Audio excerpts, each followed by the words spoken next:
Today we're going to take a look at the VidOn Android TV box. It comes pre-installed with a lot of apps, including Kodi. But we're going to do a little unboxing now, check out what comes with it. I'll test it out for a bit and come back with a full review. So let's open this thing up. I literally just got this, have not even opened it yet. So we'll take a look at what comes with it and give you an idea what's in the package. So the first thing is, it does have very nice packaging. It's nice when people take time to try to make it look attractive. I think we're at the point in cord cutting where it's not just about functionality anymore, it's also about looks. There's so many competitors out there that can all do the same thing. Having a nice looking box for the living room and packaging really does help you stand out. So right here is the actual device, separate antenna. Take a look at the back here. We got two USBs, audio, Ethernet, and HDMI out. I don't see any micro USB or SD card on here, so that is everything that's on it port-wise. Let's take a look in the extra cards. Right here's a VidOn membership card. I'll talk about that a little bit later, but there is a subscription model when it comes. I think it covers mostly Kodi and XBMC add-ons, but we'll talk about that after I get time to test it out. See here, the remote. That's a really nice remote. Kind of reminds me of a Fire TV remote a little bit. Just pop that open. Battery right there. So yeah, volume, menu, back, home, power. You know, a lot of these remotes, to be honest, are just stock remotes. I don't know where they get them all, but they're all kind of ugly with a big keypad on it that I never use. So it's kind of nice that this is a very attractive remote to have sitting on the dining room table, because let's be honest, you can kind of hide the actual box, but the remote is something that's going to be laying out when people come over. So it is nice they took the time to make it look nice. Let's keep digging here. Power supply, pretty basic, not a lot to say about it. Long cord, which is nice, and it's two-prong. Keep digging in here. I think that's the end of those. Here we are for the manual. Alright, well, very detailed instructions on the manual. It's nice that they take the time to actually write out the instructions. A lot of these Android boxes have poorly done instructions, and these seem to be good English translation and very simple, straightforward to follow, which is nice. I always hate it when there's no instructions. Yeah, it may seem easy for a lot of people who are used to setting up these devices, but if I'm giving these to my parents, I want them to have a instruction set to set this up without having to call me every step of the way. So that's the VidOn box. Kind of a cool, nice gold look. That's a metal feel to it, which is nice. And then plastic on the ends here. And it does feel like it's made pretty well. Good grips on it so it doesn't slide around a lot. But that's my initial impressions. Good remote. It's a hefty, it feels good quality, slight rubbery feel to it. Kind of reminds me of a Fire TV remote. No HDMI cable in this one. Let me see if there's anything. Nope, nothing underneath there, so no HDMI cable. Not completely unusual for Android TV boxes. And the power cable. So right here is everything that comes with it. If you have any questions, let me know. Otherwise, I'll come back here in a bit with a full review. So I've been using the VidOn box for a while now, even a little longer than I typically do. I gave this an extra day to try to work out some of the glitches that I've discovered, and I have not been able to resolve them. The main thing that really annoys me is I am unable to plug in my Re i8 Plus wireless keyboard and mouse. It's a little micro keyboard, fits like a remote, allows you to control the mouse and the keyboard. I've used this on every other Android TV box I've used in the past. This one just does not work. I don't know why. You have to use the remote. The plus is the remote is great, but without a full keyboard and touchpad, there's some things that I'm just unable to do on this device that I want to. One of them is Hulu Plus.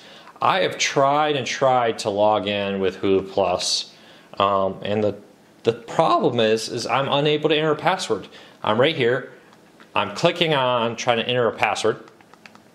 Nothing happens. I go back up to the, let's go back here and try this again with, oh, I'm not even sure, there we go.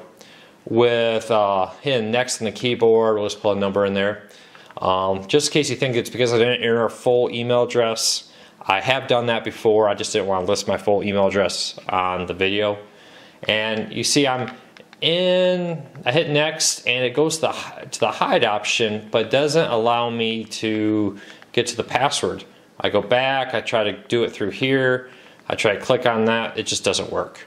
I'm not able to log in to Hulu Plus, unfortunately. So Hulu Plus doesn't work. It did come pre-installed, or at least the icon was there. You click on it, installed it, which was nice, not to have to hunt it down. Netflix doesn't want to finish installing. I started this a while ago. I've rebooted the box. It just hangs there at 10%. No matter what I do, it's stuck at 10%. So Hulu and Netflix, I was not able to get to work on the box. Now, I do have the 1-year free membership to their XBMC Pro. It is the Gotham version.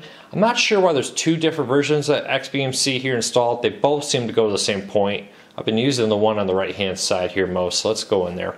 It is 13.2 Gotham. That's the most recent version available. I do not know of any plans to bring Kodi 14.0 or 14.1 out. I'm assuming they would. My real issue here is some of these add-ons, the quality of the video is just bad. Now, it's not the add-on. This is a Massacre, one of my favorite Kodi add-ons. And on my regular Android TV box that I use all the time, it plays beautiful HD looking quality. But when I play it through here, the quality is very subpar. It looks like a phone version stretched out for a big 50-inch TV. So let's hit play and you can get an idea of the quality. Here we go. Now this is not because the camera is pointing towards the TV. This is the quality that it's playing on my TV. It's very blurry, it's slightly jerky. When I hit back, you see that green flash right there. All I did was hit the back key, but that green flash always happens. I don't know how to explain it. It's happened with other add-ons. It just seems to be low quality. I'm not sure if I got a bad box. I'm going to talk to the company about that again and see what we can do with it. But I'm just kind of disappointed with their version of XBMC. The good news is you can go install regular Kodi on this, and I would.